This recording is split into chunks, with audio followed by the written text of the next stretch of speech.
साथियों, यूं तो भाजपा के मंत्री उल्टे पुल्टे बयान देते ही रहते हैं। अब इसी कड़ी में हमारे देश के कृषि मंत्री नरेंद्र सिंह तोमर जी ने एक और बयान दे दिया है। जो 2 दिनों से संसद मार्ग पे किसानों की ऐतिहासिक संसद लग रही है, कृषि मंत्री ने उस किसान संसद को निरर्थक बता दिया है। निरर्थक का मतलब अंग्रेजी में हुआ यूजलेस, जिसका कोई अर्थ नहीं होता। वो जो 200 किसान जाते हैं वो मामूली 200 किसान नहीं है। कृषि मंत्री शायद ये भूल गए कि उन 200 किसानों के साथ पूरे देश के 80 करोड़ किसान खड़े हैं। आज जो संयुक्त किसान मोर्चा के किसान संगठन है, ये मात्र किसान संगठन नहीं है। हर किसान संगठन के पीछे हजारों लाखों किसानों की भावनाएं खड़ी हैं और किसान इस आंदोलन में तन मन धन से लगे हुए हैं। तो कृषि मंत्री ने सिर्फ उस किसान संसद का मजाक नहीं उड़ाया है, बल्कि इस मुल्क की आत्मा कहे जाने वाले 80 करोड़ किसानों की भावनाओं का मजाक उड़ाने का काम किया है। वो किसानों की भावनाओं का मजाक उड़ाते हैं और उसके बाद खुद को कहते हैं वो कृषि मंत्री हैं। क्या कोई कृषि मंत्री देश के किसान की भावनाओं का मजाक उड़ा सकता है? इस बात का जवाब कृषि मंत्री नरेंद्र सिंह तोमर जी को देना चाहिए। और शायद नरेंद्र सिंह तोमर यह भूल गए कि जब जब हमारे देश का इतिहास रहा है, सैकड़ों सालों का इतिहास है, और यदि हम बात करें 1947 के बाद की, तो वो इतिहास उठा के भी वो देख सकते हैं।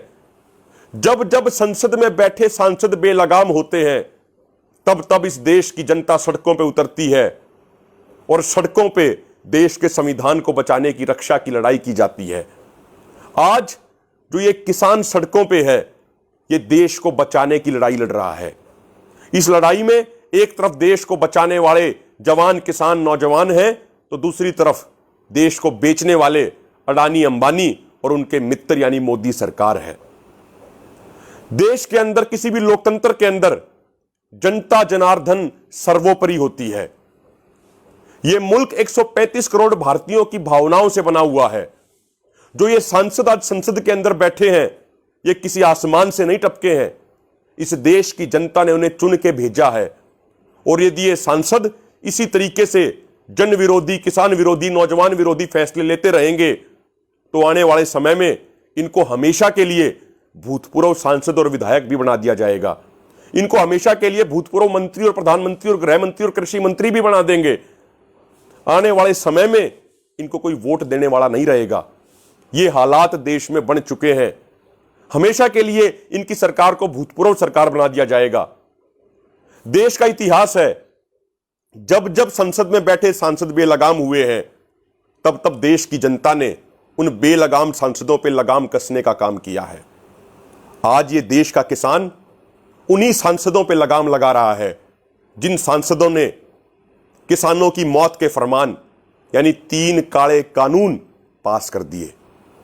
ये किसान उन्हीं सांसदों पे लगाम लगा रहा है जो सांसद एमएसपी गारंटी कानून बनने नहीं दे रहे हैं। तो साथियों, जो आज ये लड़ाई किसान लड़ रहा है, ये उसकी जमीर की लड़ाई है, ये उसके जमीन को बचाने की लड़ाई है। और किसान अंतिम सांस तक इस लड़ाई को लड़ेंगे और निश्चित तौर पर इस लड़ाई को जीतेंगे। ये महायज्ञ हो रहा है और इस महायज्ञ में सबकी आहुति भी है। एक और बात ध्यान देने योग्य है, मोदी सरकार ने हमें क्या क्या नहीं कहा। कभी हमें आतंकवादी कहा, कभी हमें नक्सलाइट बताया, कभी हमारे ऊपर विदेशी फंडिंग के झूठे आरोप लगाए, लेकिन हम डरे नहीं, हम पीछे हटे नहीं। हमने हर झूठे आरोप का मुकाबला किया और मुकाबला करके मुंह तोड़ जवाब दिया और मुंह तोड़ जवाब देके उन झूठे आरोप लगाने वालों को पराजित किया।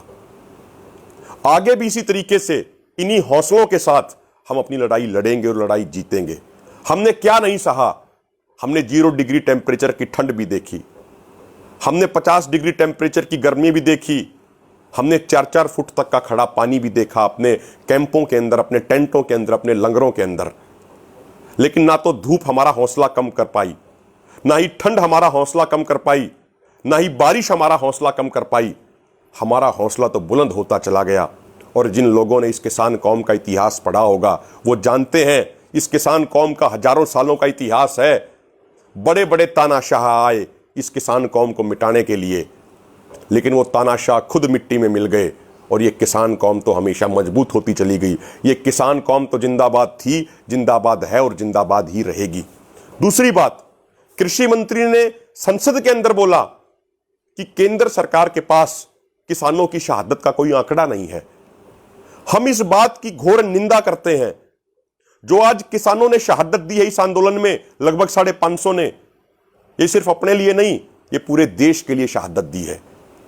ये बीजेपी वाले कहते हैं खुद को ये देशभक्त बताते हैं, लेकिन ये बीजेपी वाले कितने देशभक्त हैं, उनका कच्चा चिट्ठा खुल गया है। उनकी पोल पूरे देश के सामने आ गई है।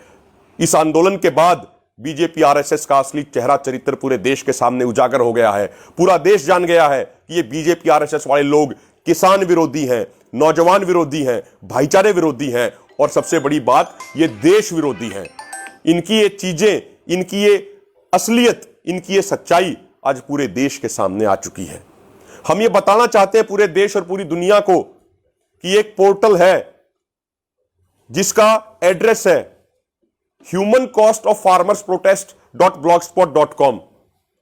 उस पे हमने अपने सभी शहीद किसानों का डाटा फोटो के साथ, सारी जानकारी के साथ वहां पे डाला है। कोई भी जाके देख सकता है। कई किसानों ने तो बड़े ही दुखद तरीके से सुसाइड किया सरकार की नीतियों से परेशान आके। उन्होंने सुसाइड नोट में सीधा मोदी सरकार को जिम्मेदार ठहराया कि मोदी सरकार का गलत व्यवहार, मोदी सरकार की गलत नीतियां हमारी आत्महत्या के लिए जिम्मेदार हैं। तो हम ये बता देना चाहते हैं कि इस आंदोलन में हमारे लगभग 550 किसान शहीद हो चुके हैं और ऊपर से सरकार के जिम्मेदार मंत्री कहते हैं कि सरकार के पास कोई रिकॉर्ड नहीं है। कभी टीवी डिबेट्स में बैठ के भाजपा के प्रवक्ता कहते हैं इन किसानों की शहादत का सबूत दीजिए। दूसरी बात, हमारे जो अधिकतर धरने लगे हुए हैं, चाहे वो सिंगू बॉर्डर का हो, चाहे वो टिकरी बॉर्डर का हो, चाहे वो गाजीपुर बॉर्डर का हो, चाहे वो पलवल बॉर्डर का हो, चाहे वो ढासा बॉर्डर का हो, ये उन जगहों पे लगे हुए हैं जिन राज्यों में भाजपा की सरकार है। हमारे जहां भी, जिस जगह भी, जितने भी किसानों की शहादत हुई, बाकायदा उनका पोस्टमार्टम हुआ, बाकायदा उनकी रिपोर्ट बनी। जब पोस्टमार्टम हो गया, जब रिपोर्ट बन गई, तो इसका मतलब प्रशासन के पास सारी जानकारी पहुंच चुकी है, यानी प्रशासन के पास सारा डाटा उपलब्ध है। सारा डाटा उपलब्ध होने के बाद यदि कृषि मंत्री हमारे देश के लोकतंत्र की आत्मा कहे जाने वाले संसद में कहते हैं कि उनको कोई जानकारी नहीं है, उनके पास कोई आंकड़ा नहीं है, तो ये तो बड़ी हास्यास्पद बात है। और इसका मतलब तो ये हुआ कि कृषि मंत्री उन शहीद किसानों की आत्माओं का भी अपमान कर रहे हैं और जले पर नमक छिड़कने का काम कर रहे हैं।